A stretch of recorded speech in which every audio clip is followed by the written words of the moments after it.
Comment avez-vous choisi les textes qui figurent dans la partie lecture d'Emmanuel Pépite? Eh bien, l'équipe a souhaité à la fois inviter des auteurs de littérature de jeunesse à figurer dans le manuel, mais aussi les grands classiques qui sont indispensables à la construction littéraire des élèves. Et donc, nous avons souhaité impulser un mouvement au sein de chaque chapitre, c'est-à-dire partir de textes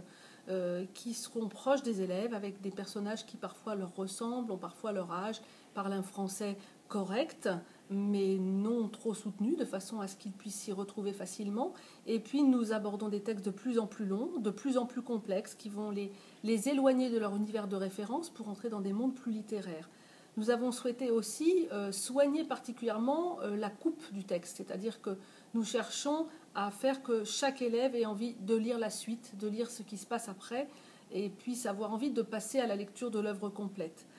Nous avons d'ailleurs souhaité également impulser la lecture d'extraits et la lecture d'œuvres complètes, de façon à ce que les élèves puissent comprendre que les stratégies construites sur des extraits sont transférables au moment d'une lecture intégrale. Et puis dernière chose, nous avons souhaité aider les enseignants à bien cibler les capacités à travailler en les faisant figurer systématiquement dans chaque chapitre, de manière à ce qu'ils puissent comprendre ce qui a prévalu au choix des textes et comprendre ce qui va faire la démarche spécifique du chapitre.